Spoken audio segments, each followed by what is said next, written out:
దుఃఖాన్ని కలగజేస్తాడు.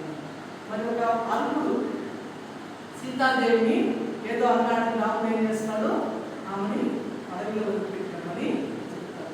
అప్పుడు సీతాదేవి బాధపడుతుంది. అప్పుడు వాల్మీకి వచ్చి, రాముడు నిన్ను పరిచయించినందువల్ల నువ్వు బాధపడుతున్నావు అమ్మ సీతమ్మ అని అడుగుతాడు.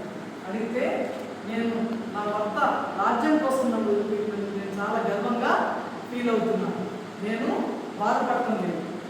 కానీ నేను ఎంతో పవిత్రంగా ఉన్నాను, ఎంతో జాగ్రత్తగా ఉన్నాను, ఎంతో పరిశుద్ధంగా ఉన్నాను, అయినా కూడా నన్ను ఒక అల్పుడు ఇటువంటి మాటలు అన్నాయి అని చెప్పేసి నాకు బాధ కలుగుతుంది అని అంటాను. అప్పుడు ఏమంటాడంటే, మరి నువ్వు చెక్ చేసుకో, అంటే ఎవరు వాస్తవాన్ని వారి సృష్టికర్తలు కదా, నీకు ఇప్పుడు ఈ బాధ కలిగిందనంటే నువ్వు ఎప్పుడు ఎవరైనా ఏమైనా మాట్లాడేవేమో నువ్వు సెల్ఫ్ చెక్ చేసుకో, నీ లోపలికి నువ్వు ఆలోచించు దేనివల్ల నీకు ఈ దుఃఖం కలిగింది అని.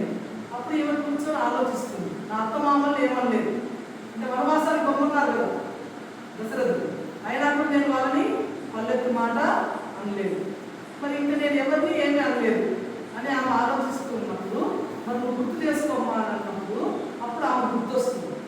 ఏం గుర్తొస్తుందనంటే, ఈ బంగారు లేడి కావాలని అడిగినప్పుడు రాముడు వెళ్తాడు. వెళ్ళిన తర్వాత మరి ఆ మారించి కలుస్తాడు కదా, అదే రామాన్ని పెద్ద కలుస్తాడు.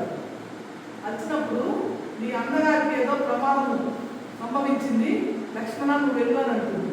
అంటే ఈయనేమంటాడంటే, ఆయన జగదేక వీరుడు, ఆయనకి ఎటువంటి ప్రమాదము రాదు, నీకే ప్రమాదం కొంచెం ఇక్కడే పెట్టుంది నీకు, కాబట్టి నేను వెళ్ళను అంటాడు. అన్నప్పుడు ఈమెమంటుందనంటే, ఆయన్ని నీకేదో దురుద్దేశం ఉంది, నీ అన్న చనిపోతే నువ్వు నన్ను అనుభవించాలనుకుంటున్న దురుద్దేశం నీకు ఉంది అని.